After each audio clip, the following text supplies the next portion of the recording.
नमस्कार, आदाब, बहुत बहुत स्वागत है आप सभी का। डीबी लाइव देख रहे हैं आप। मैं हूं आपके साथ बुशरा खानम फहाद। 6 चरणों का चुनाव गुजर चुका है। अब सिर्फ आखिरी चरण यानी कि 7वां चरण बचा है, जिसमें 57 सीटों के लिए वोटिंग होने जा रही है। और 57 सीटों में से एक है वाराणसी की सीट भी, जहां से प्रधानमंत्री नरेंद्र मोदी एक बार फिर से चेहरा है, यानी कि एक बार फिर से वो मैदान में है। अब सबको इंतजार है 4 जून का, उस 4 जून का जब हमको एक्चुअल रिजल्ट पता चलेगा कि किसके दावों में कितना दम था, जनता ने किसको चुना और किसके सर पर सेहरा सजाया है। लेकिन अभी से तमाम तरह के आकलन, विश्लेषण, भविष्यवाणियां सब कुछ हो रही हैं। सबका इंटरेस्ट है रिजल्ट से पहले रिजल्ट जानने का कि आखिर 4 जून को क्या होने जा रहा है। सबके अपने अपने तरह के विश्लेषण हैं, लेकिन वो राजनीतिक पंडित, वो विश्लेषक, वो सर्वे एजेंसीज जो कहीं ना कहीं चुनाव शुरू होने से पहले या चुनाव शुरू होने के 1 या 2 चरणों के बाद तक ये कहती हुई नजर आ रही थी कि प्रचंड बहुमत नरेंद्र मोदी को मिलने जा रहा है, उनकी पार्टी को मिलने जा रहा है, अब वो अपनी ही बातों से पलटती हुई या अपने बातों को बदलते हुए नजर आ रही है, क्योंकि उन्होंने जमीनी हकीकत को जान लिया है, या फिर वो इतनी प्रचंड या इस तरह से मुखर है वो तमाम चीजें कि वो चाहते हुए भी जिस पार्टी को वो जिताना चाहते हैं, जीता हुआ दिखाना चाहते हैं, वो दिखा भी नहीं पा रहे हैं। और मजबूरी उनकी ये है कि उन्हें सच बताना पड़ रहा है और ये कहना पड़ रहा है कि अपने बलबूते पर भारतीय जनता पार्टी बहुमत हासिल नहीं करने जा रही है। अलग अलग तरह के आपको पता है कि अमित शाह से लेकर नरेंद्र मोदी तमाम तरह के हथकंडे वो अपना रहे हैं, जिस तरह की भाषा शैली का वो इस्तेमाल कर रहे हैं, मंचों से जो कहा जा रहा है, जिस तरह से एक एक चैनल को 5-5 इंटरव्यूज दिए जा रहे हैं, रीजनल चैनल हो, डिजिटल प्लेटफॉर्म हो, न्यूज़पेपर्स हो, तमाम जगहों पर सिर्फ आपको नरेंद्र मोदी ही नजर आएंगे, क्योंकि उनको लगता है ऐसा करके शायद वो एक बार फिर से उस आंकड़े को हासिल कर लेंगे जो उन्हें 14 या 19 में मिला था। हालांकि कॉन्फिडेंस उनका पूरे तरीके से डगमगाया हुआ है, इसीलिए वो ये कह रहे हैं कि 80 करोड़ लोगों को जिनको वो राशन दे रहे हैं, मुफ्त राशन, बार बार मुफ्त का शब्द इस्तेमाल किया जाता है उनकी तरफ से, अगर वो वोट नहीं करेंगे तो कैसे उनको पाप लगेगा। ये तमाम बातें प्रधानमंत्री अपने मंचों से कह रहे हैं। मुजरा करना हो तो करें, अपने जो वोट जो है उनका, उसके सामने, वोटर्स के सामने उनकी गुलामी करनी हो वो करें,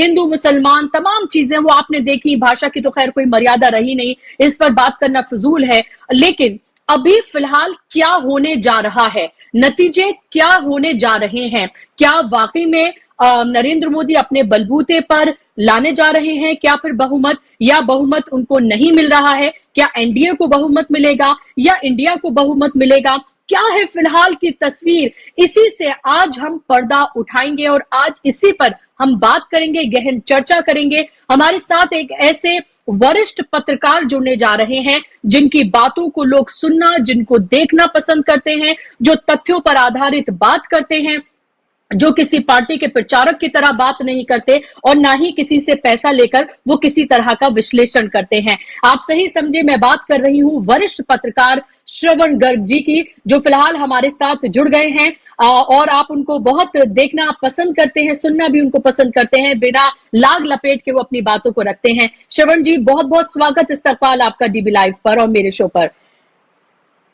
और 6 चरण गुजर चुके हैं श्रवण जी, एक आखिरी चरण बचा है, 57 सीटें बची हैं उसमें, और उन 57 सीटों में से प्रधानमंत्री नरेंद्र मोदी की भी सीट है, जहां पर इंडिया गठबंधन ने अपनी पूरी ताकत लगाई हुई है। ऐसा नहीं है कि वो सीट उन्होंने छोड़ दी है। प्रियंका गांधी और डिंपल का वहां पर रोड शो हुआ और अखिलेश यादव और राहुल गांधी भी वहां पर अपनी रैली करने जा रहे हैं, यानी कि आसान वो भी नहीं होने जा रहा। मैं ये नहीं कह रही कि प्रधानमंत्री हार जाएंगे, लेकिन डिफरेंस कितना रहता है हार और जीत का, ये भी बहुत कुछ तय करने जा रहा है।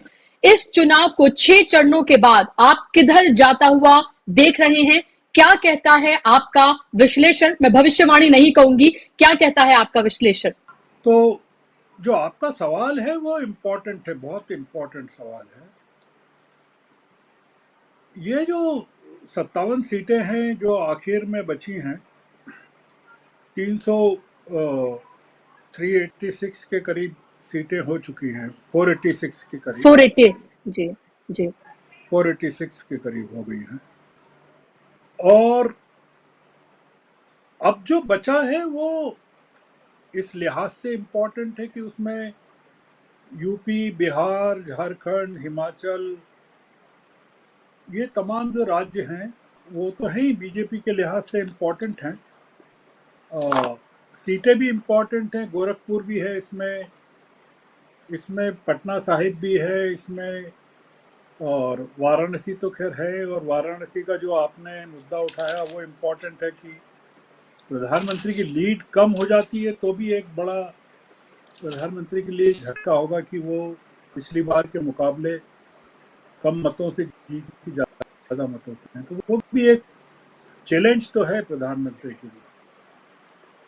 देखिए, ये जो पूरा का पूरा इलेक्शन है ये अब मतदान के मोड से बाहर आ गया है और आम जनता है उसकी बेचैनी जो है कुछ अलग किस्म की हो गई है। वो बेचैनी इसलिए अलग हो गई कि लोगों को यकीन नहीं हो रहा है कि चुनाव के नतीजे क्या होंगे। मतलब जो कई बार ये होता है कि जो हम लोग चीज़ों को देख रहे हैं, जनता कुछ वैसा नहीं देखती है। मतलब जनता के सोचने का जो नज़रिया होता है, देखने का जो नज़रिया होता है, वो हम लोग जो डिबेट्स में पार्टिसिपेट करते हैं या जो एनालिस्ट होते हैं, जो ओपिनियन मेकर्स होते हैं, उनसे अलग होता है। जनता के नज़रिए में एक तरह का डर होता है, फियर होता है, और वो चीज़ों को काफ़ी उतनी बेरहमी से नहीं देखते जितनी बेरहमी से हम लोग बात कर लेते हैं या शब्दों का इस्तेमाल करते हैं, लफ्ज़ों का इस्तेमाल करते हैं। मतलब जनता के मन में जो एक मोटा सवाल है अभी, वो बहुमत का नहीं है। हमको एक चीज़ समझना चाहिए, जनता के जो दिमाग में जो एकमात्र सवाल है वो न एनडीए है न इंडिया है। वो पूछ रही है जनता कि मोदी वापस आ रहे हैं क्या। हम्म। वो मोदी की वापसी में बीजेपी का हारना भी देख रहे हैं और मोदी की हार में इंडिया का आना भी देख रहे हैं, और इसी में एनडीए का जीतना भी देख रहे हैं, बीजेपी का जीतना भी देख रहे हैं। तो पूरा इलेक्शन जो है ये पहली बार ऐसा हो रहा है जो कभी नहीं हुआ कि एक व्यक्ति पर केंद्रित हो गया है पूरा का पूरा। मतलब मोदी की हार को एनडीए की हार बन गई है, मोदी की हार इंडिया अलायंस की जीत बन गई। 1977 में जो इलेक्शन हुआ था उसमें जनता ने विपक्ष को जिताया था क्योंकि विपक्ष तो उस समय जेलों में था। इस चुनाव का फर्क यह है कि इस बार विपक्ष जो है जनता को जिताना चाहता है, और जनता जीतना चाहती है कि नहीं वो जनता बता नहीं रही है। वो उसने जाहिर नहीं किया कि हम जीतना चाहते हैं या हारना चाहते हैं। एक जो बड़ा फर्क आया है इस चुनाव में, जो 2014 में नहीं था, 2019 में नहीं था, कि जनता मन में एक ख्याल आ गया है कि ये सरकार हार भी सकती है या मोदी हार भी सकते हैं। तो मोदी के हारने को लेकर जनता के मन में सवाल अगर आता है तो ये बहुत बड़ी बात है, क्योंकि ये मोदी अपने आप को कभी उन्होंने इस तरह से प्रेजेंट किया ही नहीं कि कोई उनको हरा सकता है। रही बात आंकड़ों की, तो जो आंकड़े हैं वो तो ये बताते हैं कि बीजेपी को बहुमत नहीं मिल रहा है, एनडीए को नहीं मिल रहा है। पर आपने देखा हो, इंडियन एक्सप्रेस में आज एक इंटरव्यू प्रकाशित हुआ है, वो काफ़ी सिग्निफिकेंट है वो इंटरव्यू, और वो टाइमली है बहुत। जैसे समय देखकर चीज़ों को वो देने की बात जिसको कहना चाहिए। अमित शाह उस इंटरव्यू में कह रहे हैं इंडियन एक्सप्रेस के एडिटर से कि हमको तो फिफ्थ फेज के बाद ही 310 सीटें मिल रही है एनडीए को। अब आप सोचिए कि 310 सीटें 428 में से, मतलब फिफ्थ फेज के बाद सिर्फ 428 सीटों का इलेक्शन हुआ था और 115 सीटें बाकी थी सिक्स और सेवन्थ फेज की। वो 428 में से कह रहे हैं कि हमको 300 से 310 सीटें एनडीए को मिल रही है। अब आप बताइए कि ये जो देश का मंत्री ये कह रहा है कि स्ट्राइकिंग रेट जो है वो इतना जबरदस्त है कि 428 में से 310 सीटें मिल रही हैं, बहुमत मिल गया हमको। हम्म, और अब जो सीटें मिलेंगी उस परसेंटेज में अगर जाएं, जो परसेंटेज उसमें दिखाया, तो 115 में से 80 सीटें मिलना चाहिए। मतलब इसका मतलब ये है कि एनडीए को 380 सीटें मिल रही है। अब ये जो कॉन्फिडेंस वो दिखा रहे हैं गृह मंत्री देश के, और इलेक्शन क्लोज हो रहा है, 1 जून को क्लोज हो रहा है, 4 दिन बचे, 5 दिन बचे, और ऐसे वक्त पे जब लास्ट फेज का इलेक्शन 5 दिन बाद है, इस तरह की कह रहे हैं, उसके क्या मायने? उसके कई मायने निकल सकते हैं। उसके एक तो बड़ा मायना ये निकल सकता है कि जो आप लोग दावा कर रहे हैं, मैं जो दावा कर रहा हूँ, जो ओपिनियन मेकर दावा कर रहे हैं, जो पोस्टर दावा कर रहे हैं, जो राहुल गांधी दावा कर रहे हैं, जो विपक्ष दावा कर रहा है, सब गलत साबित होने वाला है।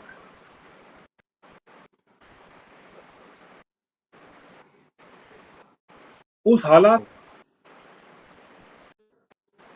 हम लोग जो आंकड़ों का या फिगर्स का जश्न मनाना चाहते हैं अभी, जी, तो क्या हम लोग वो तैयार हैं क्या उस चीज के लिए जो गृह मंत्री जिसके लिए तैयार कर रहे हैं हमको? और पीएम की बॉडी लैंग्वेज में हमको कहीं नजर नहीं आ रहा है कि वो हार रहे हैं।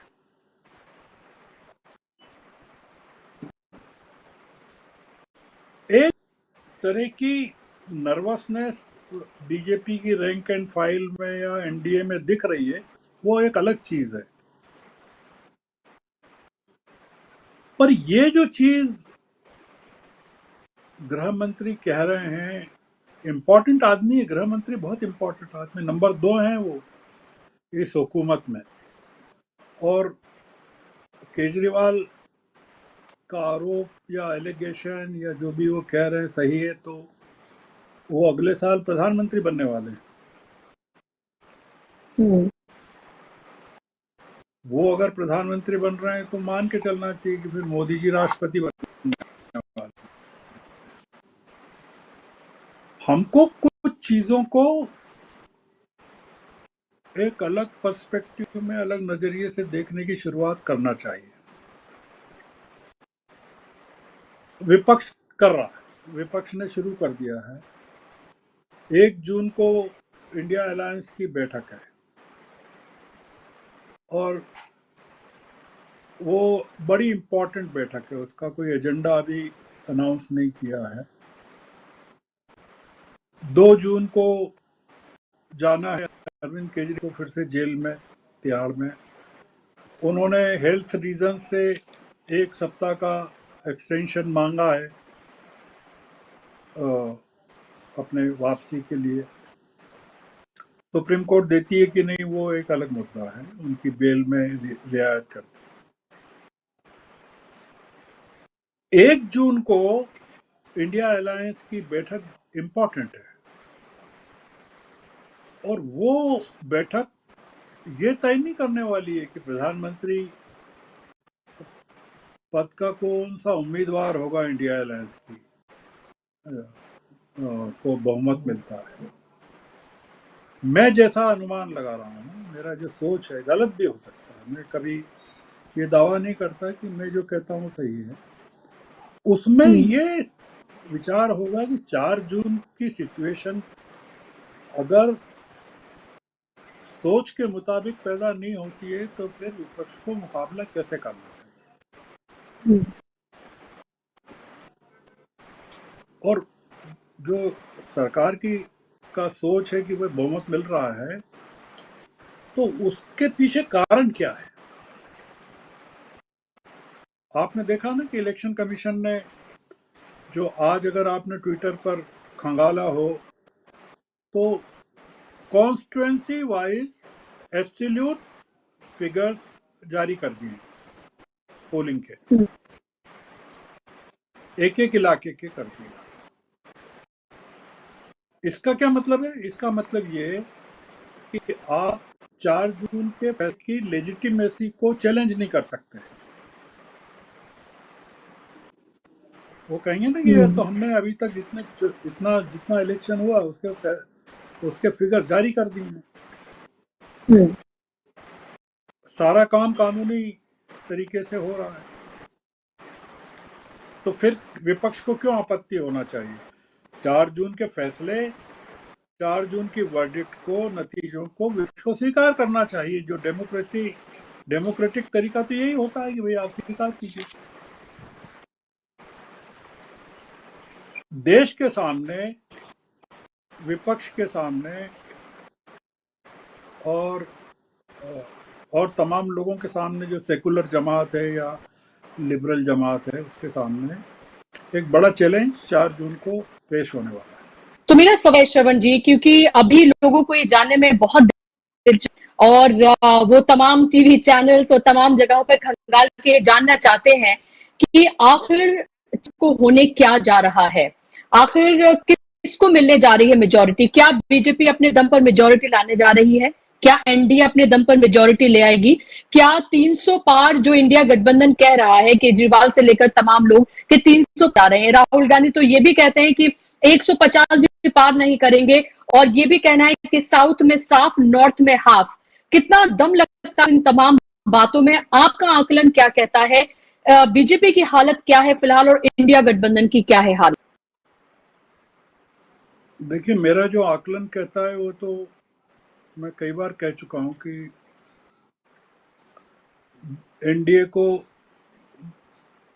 200 से 220 के करीब सीटें मिलना चाहिए और बीजेपी को 200 के करीब मिलना चाहिए, मेरा ये आकलन है। दूसरे आकलन जो वो भी लगभग 200 से 250 के हैं, जिसमें यादव जी का आकलन है वो भी लगभग ये है। पराकला प्रभाकर जी का भी आकलन यही है कि 200 के करीब सीटें मिलेंगी। प्रशांत किशोर का जो आकलन है वो भी 303 सीटों का है, 303 का है, प्लस माइनस कुछ हो सकती है। बीजेपी की सीटें बता रहे हैं, वो एनडीए की इसमें शामिल नहीं कर रहे हैं। ये कुल मिलाकर जो एक जो एवरेज आता है वो ये आता है कि बीजेपी को बहुमत नहीं मिल रहा है। सारे जो ओपिनियन हैं या पोलस्टर्स हैं, मैं आज सुन रहा था एक जो सी वोटर के यशवंत देशमुख का एनालिसिस सुन रहा था। वो ये कह रहे हैं कि बीजेपी ने बहुत खराब कैंडिडेट्स खड़े किए यूपी में और समाजवादी पार्टी पोजीशन ने बहुत अच्छे किए हैं, तो उसके बीजेपी को बहुत नुकसान हो सकता है। लोगों के सामने या मेरे भी सामने पूरा देश का पिक्चर है, पूरी ज्योग्राफी है, और मुझे कोई जगह ऐसे डॉट्स नजर नहीं आते हैं जहां बीजेपी को गेन कर रही है। मैं अगर उत्तर से चलूं तो भी, दक्षिण से ऊपर चलूं तो भी, पूर्व से चलूं तो भी, पश्चिम से चलूं तो भी बीजेपी को लॉस ही नजर आ रहा है। और वो लॉस अगर टोटल सीटों में अगर 10 से 15% भी है, जो कि ऑब्वियस है कि जहां सेचुरेशन है, वहां जहाँ मैक्सिमम सीटें हैं ऑलरेडी, तो वहां घाटा होना ही है, वहां बढ़ने की गुंजाइश ही नहीं है। तो सवाल ये है कि जब आप 2019 में अपने मैक्सिमम को टच कर चुके हैं और आपने 2019 में उत्तर प्रदेश में 10 सीटों का डिक्लाइन देखा है, अपना लॉस देखा है, तो 2024 में वो 10 सीटों का लॉस आपका 25 सीटों में बदलना चाहिए। उसके कई फैक्टर्स हैं। एक तो एंटी इनकम्बेंसी है, अपोजिशन के वोट का कंसोलिडेशन है पूरा का पूरा, माइनॉरिटी वोट और दलित वोट का एक तरफा ट्रांसफर ऑफ वोट्स है। मायावती के पूरे जो समर्थक हैं वो लगभग उनका वोट ट्रांसफर हो रहा है समाजवादी पार्टी और कांग्रेस में। उत्तर प्रदेश में, बिहार में एक बड़े फोर्स के तौर पर तेजस्वी यादव उभरे हैं। मुझे कोई जगह नजर नहीं आती कि बंगाल की 42 सीटें 80, बिहार 40, 82 हो गई, उसके बाद उत्तर प्रदेश की 80, 162 हो गई, फिर महाराष्ट्र की 48। अब आप बताइए कि ये 200 से ऊपर सीटें हैं और यह बीजेपी को लॉस ही लॉस है। तो आप अगर जीतने का दावा अगर कर रहे हैं 300 सीटों का, तो आप ये ईमानदारी का तो दावा है ही नहीं। आप कुछ ऐसा करना चाहते हैं जो जनता की समझ से, जनता के सोच, जनता के अनुमान से, विपक्ष के अनुमानों से बिल्कुल अलग है। तो ये जो अभी हमने 6 फेज तक देखा, उसमें हर फेज में लॉस हमको दिख रहा है। उसके कई कारण है। वोटिंग का परसेंटेज कम होना, महिला वोटर्स का कम निकलना। मध्य प्रदेश जैसी जगह में जहाँ विधानसभा में महिलाओं ने जिताया था बीजेपी को, अभी वहाँ 11% महिलाएं कम निकली बाहर, 8% कम वोटिंग हुआ। राजस्थान में कम वोटिंग हुआ। जो बीजेपी के स्टेट्स हैं वहाँ गुजरात में कम हुआ। तो जो आंकड़े हैं, जो दुनिया में केवल काम मैथमेटिक्स से होता है, और डिक्टेटरशिप में मैथमेटिक्स काम नहीं करती है। तो अगर हमारे यहाँ डेमोक्रेसी है और इलेक्शन कमीशन है, अगर सुप्रीम कोर्ट है, लोगों की इज्जत होती है, तो हमारा ये मानना है कि पहले फेज के बाद या सेकंड फेज के बाद ये हुकूमत जा चुकी है, हार चुकी है। अमित शाह जी कह रहे हैं कि हमको तो फर्स्ट फेज में और सेकंड फेज में ही हमने गेन किया। अब आप ये बताइए कि गेन कहाँ किया उन्होंने, किस स्टेट में किया, कौन सी सीटें हैं, कौन सी कॉन्स्टिट्यूएंसीज हैं जहाँ गेन किया, कैसे गेन किया उन्होंने। तो अगर आप डराना चाहते हैं, लोगों को तैयार करना चाहते हैं कि भाई तैयार रहिए, हुकूमत तो हमारी आएगी, वोट आपने किसी को भी डाला हो, उससे कोई मतलब नहीं। तो आप ये मान के चलिए कि मोदी जी फिर से हुकूमत में आ जाएंगे। अगर आप मेरे अनुमान को या पोलस्टर्स की सोच को या ओपिनियन मेकर्स के सोच को या फेजेस के परसेंटेज को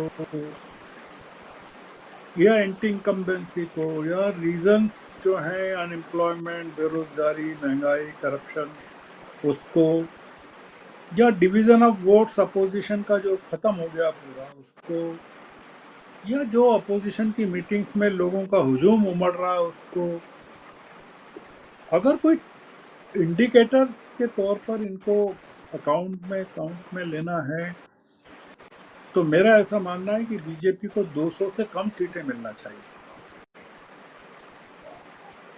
जी, एक मेरा ही हो सवाल ये है सकती है। श्रवण जी कि अगर जी अगर अगर इसमें 3-4 कंडीशंस हैं। एक तो ये कि अगर जैसा आप बोल रहे हैं तो ये मान लिया जाए कि बीजेपी आएगी तो सिंगल पार्टी, अगर वो सिंगल पार्टी के तौर पर अगर उभरती है बीजेपी, तो क्या फिर उसके लिए, और ये चेहरा है अभी, तो क्या उसके लिए अलाय पार्टनर्स इकट्ठे करना मुश्किल होगा, क्योंकि उसने अपने अलाय पार्टनर जो गठबंधन के साथी रहे और क्या कुछ किया है, कैसे उनकी पार्टियों को तोड़ा है, उनकी वक़्त क्या रह गई है, उनकी कोई हैसियत, कोई औकात नहीं रह गई है, कैबिनेट मिनिस्टर्स की, बीजेपी के लोगों की, बड़े-बड़े लीडर्स, वो सब एक तरह से खत्म कर दिए गए और सिर्फ 2 चेहरों की पार्टी बन गई। तब स्थिति क्या बनती है? और अगर उनके साथ वो अलायंस पार्टनर नहीं जाते हैं और उसके बाद अगर सेकंड लार्जेस्ट पार्टी कांग्रेस बन के उभरेगी, वही नेशनल पार्टी है, तो फिर उसके बाद की सिचुएशन आप क्या है? 4 जून को यही 2-3 चीजें हो रही हैं। अगर माना कि जो आकलन किए जा रहे हैं, सिंगल लार्जेस्ट पार्टी आती है, गठबंधन के साथी अगर उस तरह से नहीं आते हैं, तो फिर इंडिया गठबंधन की स्थिति क्या होगी और फिर एनडीए की स्थिति क्या होगी, उसको कैसे देखते हैं आप? देखिए, ये जो पिक्चर है ना, यही इमर्ज हो रहा है कि सिंगल लार्जेस्ट पार्टी तो बीजेपी इमर्ज होने वाली है, जी। और single largest block NDA emerge होगा कि नहीं, उसमें मुझे शक है।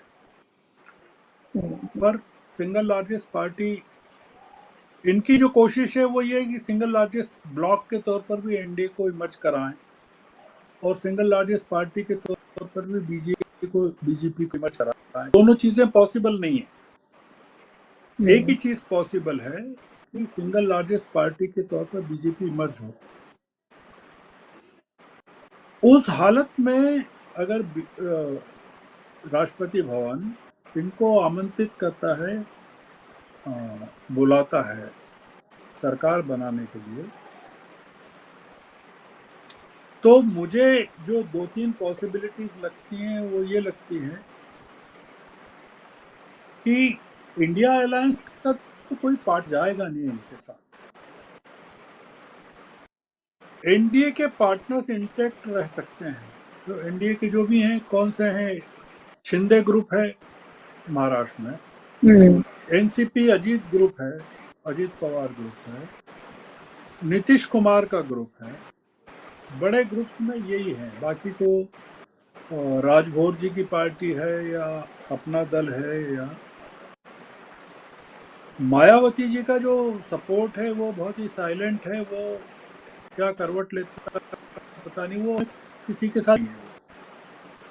पर इसमें जो एक फैक्टर जो काउंट नहीं किया हमने, वो है कि तेलंगाना में बीआरएस को कितनी सीटें मिलती है, या आंध्र में जगन रेड्डी को कितनी मिलती है, क्योंकि टीडीपी ऑलरेडी एनडीए में है।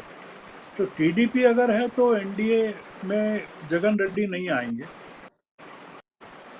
बीजेडी जो है वो आ सकती थी, पर बीजेडी के साथ इतना ज़्यादा दुश्मनी हो गई है वहाँ उड़ीसा में कि बीजेडी का मुझे लगता नहीं कि आएगा। ममता बनर्जी एक फैक्टर हो सकती हैं जिसके बारे में हम अभी पूरी तरह से कन्विंस नहीं हैं कि वो क्या करेंगी। तो इसलिए इनकी कोशिश पूरी रहेगी कि ये इंडिया अलायंस के जो अलाइज हैं उनको तोड़ने की कोशिश करें। आम आदमी पार्टी है या टीएमसी है, बीजेडी है, या वाईएसआरपी है, या बीआरएस है, ये तमाम दल हैं। पर मुझे कुछ लगता नहीं है, बिल्कुल नहीं लगता क्योंकि इन पार्टियों ने अगर इस तरह का कुछ किया तो ये पार्टियां टूट जाएंगी। जैसे आम आदमी पार्टी ने कुछ किया तो टूट जाएगी, टीएमसी ने किया तो टूट जाएगी, बीआरएस की तो वैसे भी कोई बहुत ज़्यादा कीमत नहीं है, और वाईएसआर की कोई कीमत नहीं। इस चुनाव में सबसे बड़ा सेटबैक शिंदे को लगेगा, एकनाथ शिंदे को, और अजीत पवार को लगेगा वहाँ, तो उनका भी कोई बहुत ज़्यादा वर्चस्व बचा। जो एक चीज़ लगती है वो ये लगती है कि ये जब इनको सरकार बनाने को कहें और ये बनाएं, और एक मेजॉरिटी सिद्ध करने के लिए टाइम फ्रेम जो तय हो, उस टाइम फ्रेम में कुछ चीज़ें ऐसी हो जाएं देश में जो लॉन्ग टर्म के लिहाज से बहुत परेशानी करने वाली हो विपक्ष के लिए। पर ये हमारे सब जिसको कहना चाहिए फियर्स हैं, मैं इनको हकीकत नहीं मानता हूँ, मैं ये मानता हूँ इस तरह की जो चीज़ें जब होती हैं तब इस तरह के डर पैदा होते हैं मन में कि यार ये तो नहीं हो जाएगा, ये तो नहीं हो जाएगा। पर मोदी जी का जो रिकॉर्ड है चीज़ों को लेकर, या जिस तरह का सोच है अमित शाह जी का, या उनके 10 साल का काम करने का जो तरीका रहा, या गुजरात में 12 साल जो काम किया उन्होंने,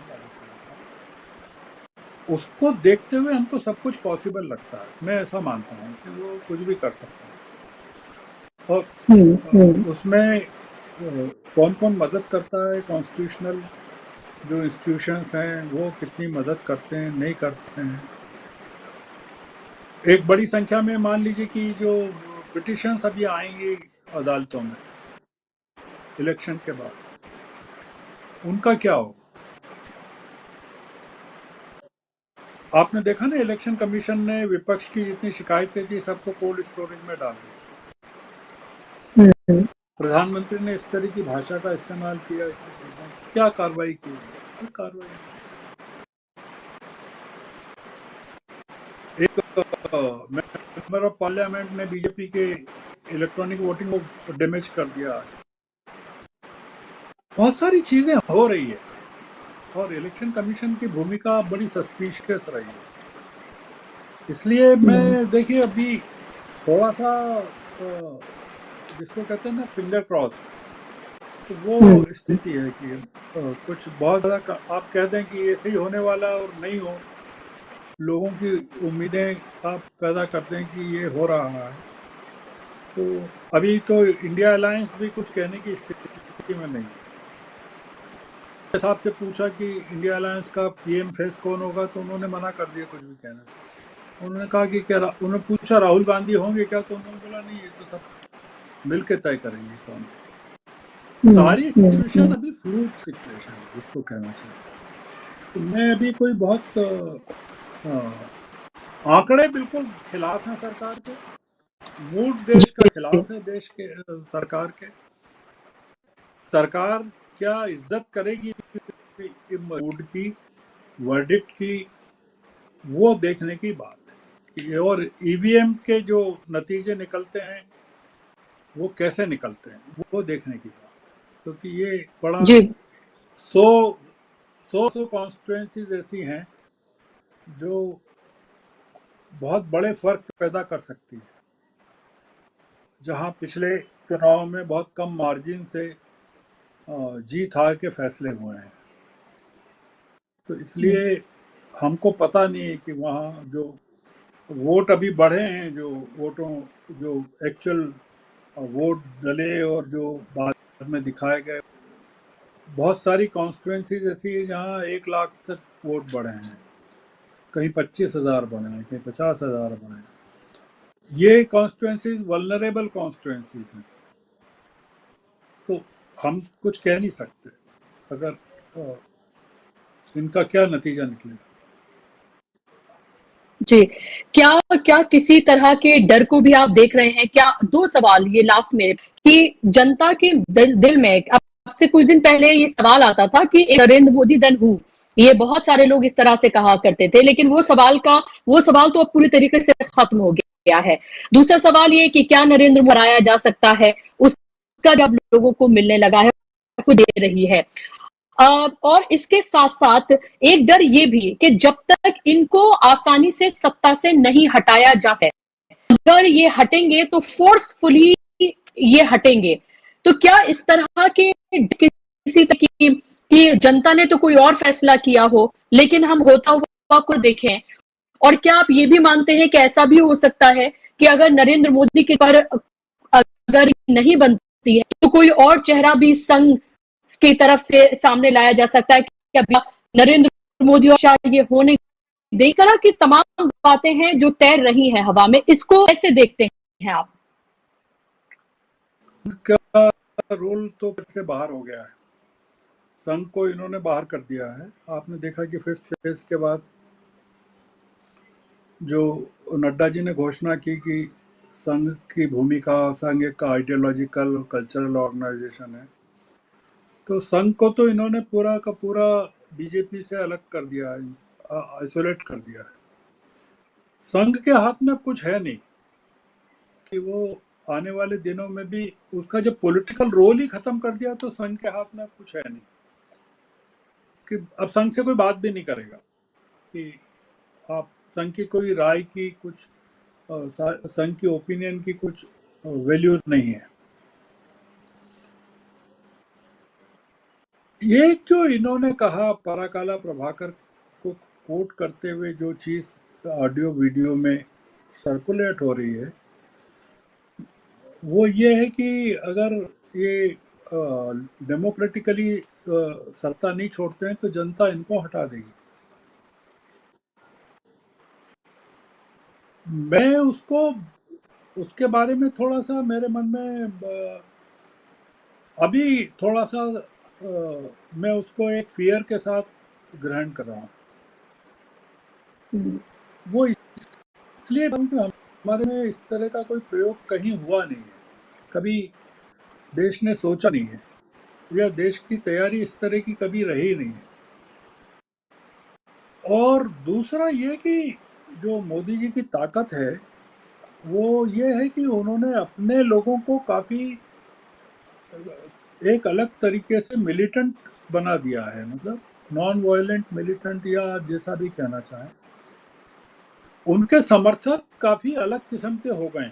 अगर आपकी नज़रें कभी अमेरिका के इलेक्शंस पे रही हो या अमेरिका की हैपनिंग्स पे रही हो, कि पिछले चुनाव में ट्रंप हार गए थे, उसके बाद उनकी जो पॉपुलरिटी है या उनकी जो फॉलोइंग है या उनके जो समर्थन है वो कम नहीं हुआ, वो बढ़ता गया। और वो अभी इतने उनके खिलाफ क्रिमिनल चार्जेस हैं, इतने मुकदमे चल रहे हैं, उसके बावजूद वो पॉपुलरिटी में काफ़ी हाई हैं। उन्होंने अपने जो फॉलोअर्स हैं उनको काफ़ी ऑर्गेनाइज कर दिया। मतलब हिंदुस्तान में एक जो चीज़ है वो ये है कि जो राइटिस्ट पॉपुलेशन है या लोग हैं वो काफ़ी ऑर्गेनाइज्ड हैं और वो काफ़ी मिलिटेंट हो गए हैं। मोदी जी का जो एक बड़ा कंट्रीब्यूशन है, आप नेगेटिव कंट्रीब्यूशन भी मान सकते हैं इसको, कि उन्होंने जो मेजॉरिटी कम्युनिटी के जो उनके फॉलोअर्स हैं उनको काफ़ी मिलिटेंट बना दिया है। ये मिलिटेंसी कभी थी नहीं हमारे यहाँ सोसाइटी में। और जो लोग ये सवाल करते हैं कि माइनॉरिटीज़ के खिलाफ मोदी जी इस तरह का बोलते हैं, घुसपैठ, ये ज़्यादा बच्चे पैदा करने वाले, ये तमाम चीज़ें, तो मोदी जी जानते हैं कि वो जानबूझ कर के बोल रहे हैं, समझबूझ के बोल रहे हैं, और उनके साथ एक बड़ी सोसाइटी का, बड़ी कम्युनिटी का, बड़े वर्ग का सपोर्ट है। तो इसलिए जो आपका सवाल है कि वो कौन सी जनता होगी जो मोदी जी को हटा सकती है, मतलब वो जनता क्या अलग जनता है जो मोदी जी की जनता जिसका समर्थन है मोदी जी को, वो अलग अलग जनता है, और जो हटा सकती है वो अलग है। मोदी जी के कॉन्फिडेंस के बहुत अलग कारण हैं, और वो कारण आपको उनके गुजरात के 10-12 साल के रूल में ढूंढना पड़ेगा। हम क्या है, बड़ी बहुत कई बार थियोरेटिकल और आइडियोलॉजिकल बातें करने लगते हैं। मोदी जी बहुत प्रैक्टिकल हैं। तो हम्म, उनके साथ जो ग्रुप है, उनके जो एडवाइजर्स हैं, जो पावर्स हैं, उनको जो सलाह देने वाले हैं, विदेशी शक्तियां जो उनको उनके साथ हैं। आप देख रहे हैं कि आपने देखा ना, इसराइल का अगर आपको नॉलेज हो, मुझे नहीं पता कितना नॉलेज है, नेतन्याहू के खिलाफ पूरा देश है वहाँ का, हम्म, पूरी इंस्टीट्यूशंस हैं सारे, पूरा विपक्ष है, पूरी जनता है। उसके बावजूद उन्होंने कॉन्स्टिट्यूशन में चेंज कर दिया, और उन्होंने इतने विरोध के बावजूद जो गाजा पर हमला किया या इस तरह का जो मैसेकर हुआ, या अभी भी वो रिलेंट नहीं कर रहे हैं, उसका बुनियादी रीजन ये है कि एक जो तबका है उनके साथ बहुत ताकत के साथ लगा हुआ है। हिंदुस्तान में भी मोदी जी ने पिछले 10 सालों में एक बड़े वर्ग को अपने साथ तैयार कर दिया है, और अपोजिशन ने अपने समर्थक तैयार किए हैं, पर अपना फोर्स तैयार नहीं किया। मतलब ये हम्म, फर्क है हम्म, कि आपके आपके साथ लोग तो हैं, पर हम्म, आपके साथ आपकी आर्मी नहीं है, लोगों की आर्मी नहीं है। ये जो चीज़ है, मोदी जी की ताकत के कुछ फैक्टर्स हैं जो उनको ताकत प्रदान। पर मेरा मानना ये है कि वो चलेगा नहीं लंबे समय तक। हम्म, हम्म, ये देश अलग किस्म का है, इसमें एक बड़ी रिस्क लेंगे मोदी जी अगर वो वर्डिक्ट को उलटने की कोशिश करेगी ये बीजेपी एनडीए की हुकूमत। बहुत बड़ी रिस्क होगी डेमोक्रेसी के लिए, और जी मेरे वो प्रयोग बहुत टेम्परेरीली सक्सेसफुल हो सकता है। लॉन्ग टर्म में उसका सबसे बड़ा नुकसान, खामियाजा बीजेपी को भुगतना पड़ेगा, किसी और को नहीं। ये जी मेरा लास्ट सवाल आपसे, क्या इस हुए परिवेश को जो अभी हो रहा है, 1.5 महीने पहले शायद हम ये नहीं सोच पा रहे थे कि स्थितियां ऐसी होंगी कि जो अपोजिशन की रैलियां हैं या तमाम चीजें वहां पर इतनी होगी, जनता की इतनी नाराजगी होगी, जनता खुलकर बोलेगी, जो बीजेपी बैंक है वो तक भी खुलकर आएंगे कि और उनका ये कहना होगा कि इससे अच्छा तो हम वोट देते, हमने 14 में दिया, 19 में वोट दिया और अब हम नहीं देना चाहते हैं उनको वोट। ये चुनाव रोजी रोटी का चुनाव होता हुआ नजर आ रहा है, ये किसान के मुद्दे पर, युवाओं के मुद्दे पर होता हुआ है, और ये असल मुद्दों का चुनाव है। ये बहुत खुशी की बात है कि ये असल मुद्दों का चुनाव है, और यही सबसे बड़ी बीजेपी की ये बड़ी वजह है। इसका श्रेय, इसका सेहरा क्या आप राहुल गांधी के सर पर बांधेंगे कि आज जो एक ये बड़ा बदलाव जो हम देख रहे हैं, ये बदला हुआ चुनाव जो हम देख रहे हैं, ये मुद्दों का जो चुनाव होता हुआ हम देख रहे हैं, इसमें ये वजह राहुल गांधी है इसकी बड़ी वजह, और बाकी विपक्ष इसका फायदा उनको लगा कि ऐसा भी हो सकता।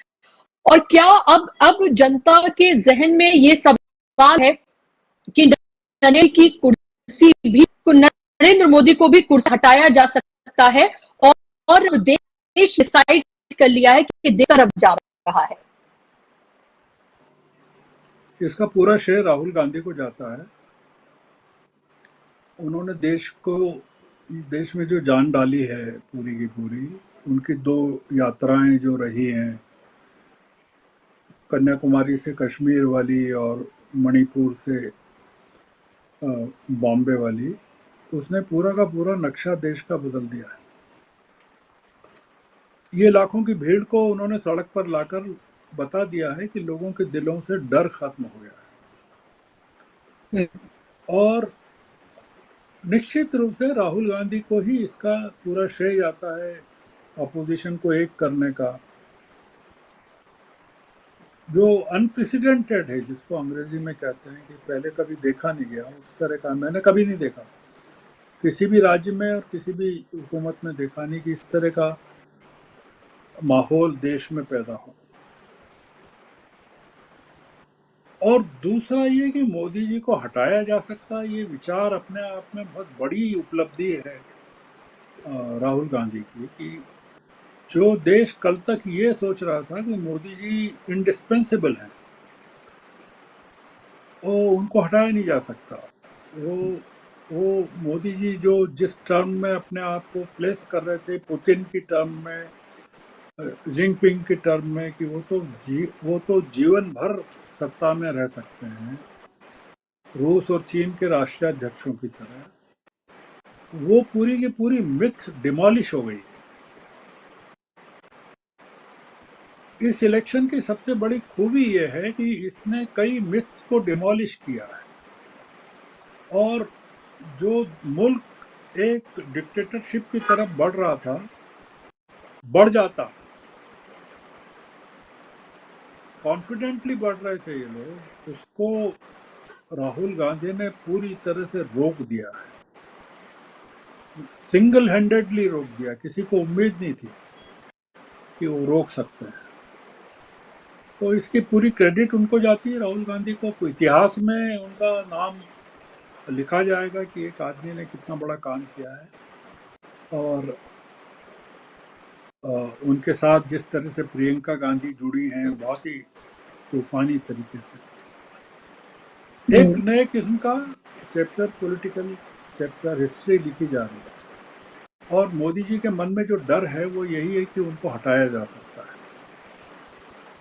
और इसी चीज से वो डर गए हैं कि देश की जिस जनता पर उनका भरोसा था कि वो उसके साथ है, वो अब उनके साथ नहीं है।